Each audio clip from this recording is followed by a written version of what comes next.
ጥርሱን ሲቦርሽ ማስመለስ ለሚያስቸግረው ጓደኛችሁ ላኩለት ይሄን ቪዲዮ። ለማንኛውም እስኪ ከናንተ ውስጥ ጥርሱን ሲቦርሽ ማስመለስ የሚያስቸግረው ሰው ሐሳቡን በኮሜንት ስር ያጋራኝ። በተለይ ጥርሳችሁን ስትቦርሹ ማስመለስ የሚያስቸግራችሁ ሰዎች እነዚህን 3 መሰረታዊ መፍትሄዎች ተጠቀሟቸው። የመጀመሪያው የቡሩሻችሁ ከዚች እስከዚች ያለችው ሳይዝ አነስ ያለች ብትሆን ይመረጣል።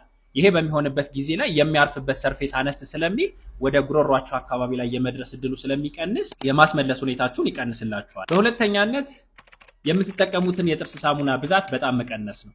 እዚች ላይ የምታርፈው የጥርስ ሳሙና መጠኗ ከዱቤ ፍሬ ወይም ደግሞ ለቆሎነት የምንጠቀመው የሽምብራ ፍሬ መብለጥ የለበትም።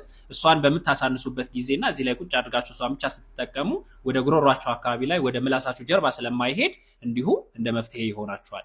በሶስተኛነት በምትቦርሹበት ጊዜ ላይ ጉሮሯችሁ አካባቢ ላይ አለመድረስ ወይም ደግሞ ከምላሳችሁ በስተጀርባ አለመንካት በተቻለ መጠን መለማመድ መቻል ወይም ደግሞ መልመድ መቻል አለባችሁ።